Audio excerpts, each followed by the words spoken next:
Alexandre Michelin, bonjour. Bonjour. Bienvenue dans le Buzz Média Orange de Figaro. Je rappelle, vous êtes un ancien de Canal+, du groupe Canal+, mais également de la chaîne France 5.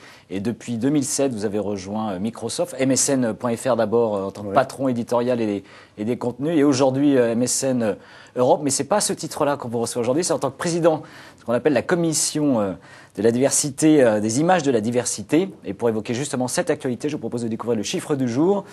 C'est la date à laquelle, donc le 9 février 2007, a été mise en place par décret la commission images de la diversité. Alors c'est l'ACSE, on va expliquer peut-être ce que c'est, et avec le CNC, en quoi consiste concrètement cette commission qui soutient des œuvres audiovisuelles et cinématographiques? D'abord, l'ACSE, c'est l'Agence pour la cohésion sociale et l'égalité des chances. Et puis le CNC, c'est le système d'aide de l'audiovisuel et du cinéma en France. L'idée, c'est de contribuer à une meilleure représentation de la diversité de toutes les populations en France, de lutter contre les discriminations. Donc c'est vraiment la confiance que l'on accorde aux artistes et aux créateurs pour transformer les représentations et faire changer les mentalités.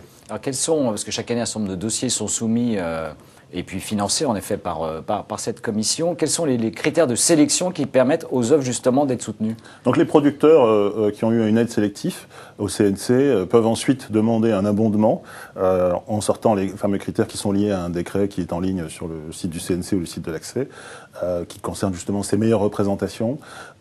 Et ensuite, il y a une commission qui se réunit du côté du CNC. Il y a aussi une commission, il y a une voie d'accès par l'ACSE qui permet ensuite à la commission de voter et d'attribuer des aides sur des recommandations qui sont faites par les services des deux institutions. Alors aujourd'hui, vous remettez votre rapport sur l'année donc 2010 au ministère de la Culture et de la Communication. Il y a eu 119 œuvres audiovisuelles et cinématographiques qui ont été soutenues l'an dernier. Est-ce que c'est suffisant, positif ou encore un effort? Non, c'est très positif. En tout, depuis 4 ans, on a aidé à peu près 500 œuvres. Donc c'est extrêmement important de savoir qu'il y a un vivier, qu'il y a de la création et qu'il y a une énorme diversité à l'intérieur de la diversité, en cinéma, en documentaire, en animation. Et donc c'est formidable de voir cette énergie. Après, la question, c'est la diffusion, qui est une question traditionnelle. Le cinéma fait un travail formidable. Il y a des grands films aujourd'hui, que ce soit Indigène ou Entre les murs, qui ont été reconnus, qui ont fait des millions d'entrées. Et puis la diffusion en télé, les petites chaînes font un travail remarquable. Il reste vraiment la question des grandes chaînes et de l'exposition en prime time, notamment pour la fiction. Alors justement, comment accélérer ce mouvement concrètement auprès des grands diffuseurs? Je pense qu'il y a un travail de fond, c'est de faire prendre conscience que c'est l'intérêt des chaînes d'avoir ces œuvres qui représentent une partie de la population. Quand France Télévisions, par exemple, diffuse un film comme Fracture, il fait à peu près 15 ou 16% de part de marché à 20h40. Donc c'est honorable. C'est très honorable. Aïcha de Yamina Benguigui est dans ce même étiage. Donc il peut y avoir des très grands succès dans ces films. Ensuite, il y a une prise de risque qui est naturelle chez les diffuseurs ou chez les créateurs. Donc il faut accompagner l'écriture. C'est pour ça qu'on fait ce prix avec France Télévisions.